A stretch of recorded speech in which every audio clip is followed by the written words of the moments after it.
Hey guys, I've been reviewing 60% boards for a few years now, and they've never been as popular as they are today. With the Pro 2 and the Ducky One Mini being used by popular streamers, these boards are definitely getting a lot of attention. That being said, these boards are priced at $80 to $100, making them quite an expensive option if you're not sure yet about the 60% layout. So I thought it'd be interesting to take a look at a cheaper alternative that still looks promising. And that is the Motospeed CK61.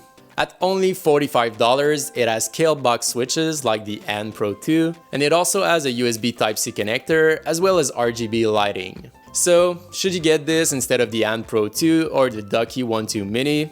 Well, not so fast. Let's see if that's the case. So, taking a look at the packaging, it's really compact, even for a 60% board. In the box, the keyboard is well packaged in thick foam pads, and you get a braided USB cable as well as a plastic keycap puller. Taking a look at the keyboard, it's really similar to most other 60% boards like the Pro 2 or an IKBC Poker. It has a plastic bottom case with no flip-out feet, so the angle is not adjustable. It has pretty much the same angle than the Pro 2 or a Poker 2 though, so nothing out of the ordinary. At the back, it features a USB Type-C port, and it's nice to have a detachable cable considering the price. The included cable is also braided, which is a nice touch, as both the Pro and the Ducky have a regular rubberized cable. I don't have my Ducky Mini yet, but I can say that it's lighter in weight than the Pro 2. The keyboard is also pretty stiff, it doesn't flex much, but the plastic they use for the case seems of lesser quality compared to the Pro 2.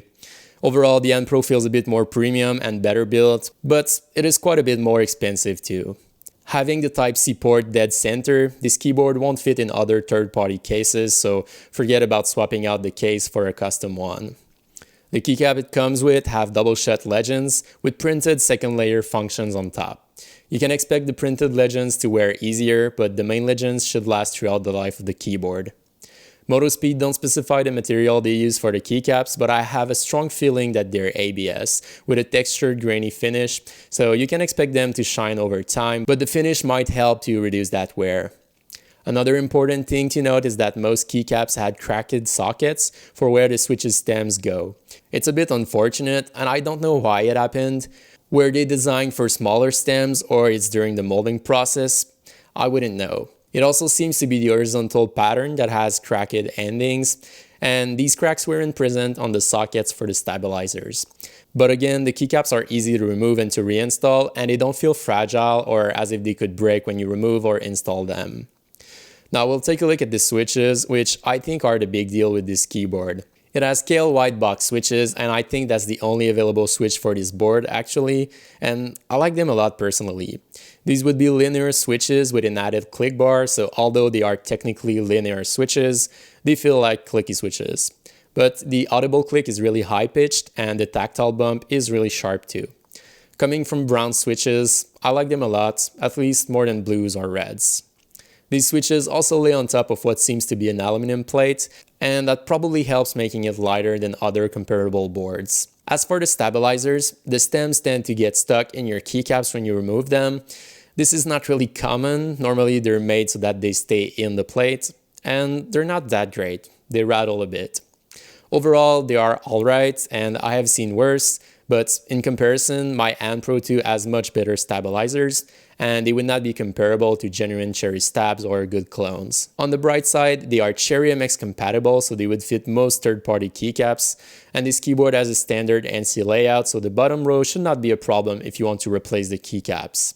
Now, I'll leave you to a little sound test comparing this Motospeed CK61 against a few other boards.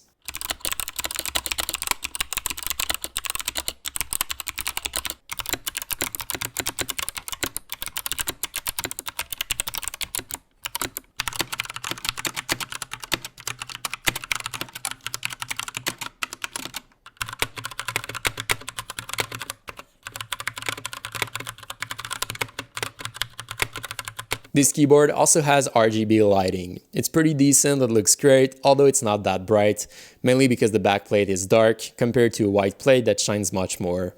All the light effects are available on board. You can switch between a good variety of animations, and you can also set the brightness, the speed, and the color in most cases. Overall, it's pretty complete, but you won't be able to pick key-by-key colors since you don't get any software to do so. And speaking about the lack of software, this is where the keyboard falls short.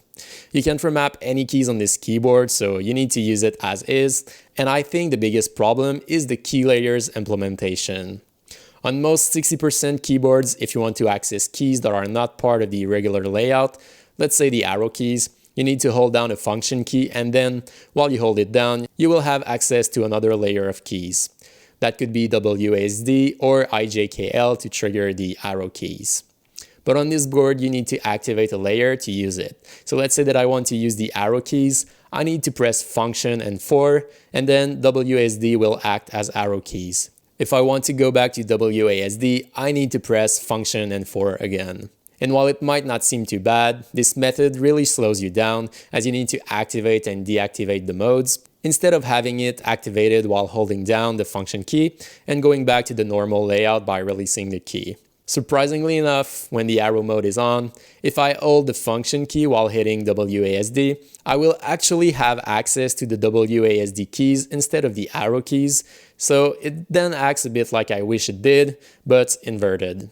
I really think this is the biggest downside of this keyboard, as you need to do the same to access the page down, up, and home, etc. section, as well as the function keys. You can also use the bottom right Alt, App, Control, and front slash keys as dedicated arrow keys, but I often use the right Alt key with my current layout when I code, so it wasn't an option for me. This layout also leaves you without the pipe key, as normally that would be function plus escape, but this resets the keyboard instead, which is quite frustrating when you're used to that layout. I actually found a way to make the arrow key issue less of a big deal by creating an auto hotkey script that inverts the arrow key and WASD.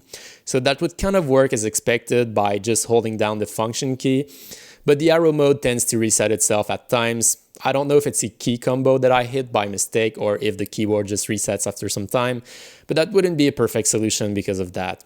Also, it wouldn't work for the function keys as these are used to activate the various layers. So to me, this would be a viable keyboard if you only want it for gaming, as you don't really need other layers and you don't really need the arrow keys most of the time. It would also be good for general web browsing and typing if you can dedicate the bottom right section of the board to arrow keys. So simply if you don't use these keys very often for their original use. But for me, using this keyboard to code simply doesn't work. I need a quick access to arrow keys on a second layer, and I need my Alt and front slash keys too. I could get by without using function keys or the navigation keys like home, page down, insert, etc. But for the rest, it's not enough for my needs. And 60% boards already impose a more complicated way to type with layers, so making it even harder for no good benefits like this board does is not really appealing to me. Now, compared against the Pro 2 and the Ducky One 2 Mini, as these boards are really popular nowadays, I would say that it's an inferior board overall. I'm still waiting for my Ducky One 2 Mini, but I can say that it has better stabilizers, better PBT double shot keycaps, it also supports key remapping, and you can also change the function keys position. It has a working second and third layers that are actually useful, and the angle is adjustable.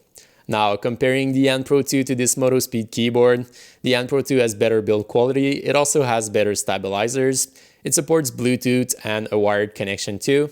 The key remapping on the Pro is one of the best, with up to 2 additional layers, and all of that is possible via the software where you can also better control the LED lights and animations. But as I said in the beginning, this keyboard sells for only $45, and it has the same high quality Kailh Box switches we find in the Pro 2. At around half the price of both of these other boards, it still offers a really good typing experience. The keycaps are double shot too, it has a removable USB Type-C cable, and it offers quite a bit of customization in the RGB LED department. I still think it's an incredible value considering the price. If only they did the second layer logic right, I could easily recommend this keyboard to anyone looking for a cheaper 60% board that's close to the Pro 2 and Ducky One 2 Mini. But with that said, I would only recommend it if you don't really need the second layer of keys, or if you can live with a not as easy to use layering system. So that pretty much wraps it up. I still think it's a really interesting option for the price. Just take a look at Kailh Box switches bought on their own and you'll see how great of a deal that is. If only they had a proper second layer implementation in here, that would make this keyboard so easy to recommend. So if you want to take a look at it, I'll have a link down below to where you can find it on Banggood. And as always, thank you for watching. Make sure you like the video if you did, and if you didn't, just let me know why in the comments below. Otherwise, don't forget to subscribe if you still haven't already, as I'll see you in the next video.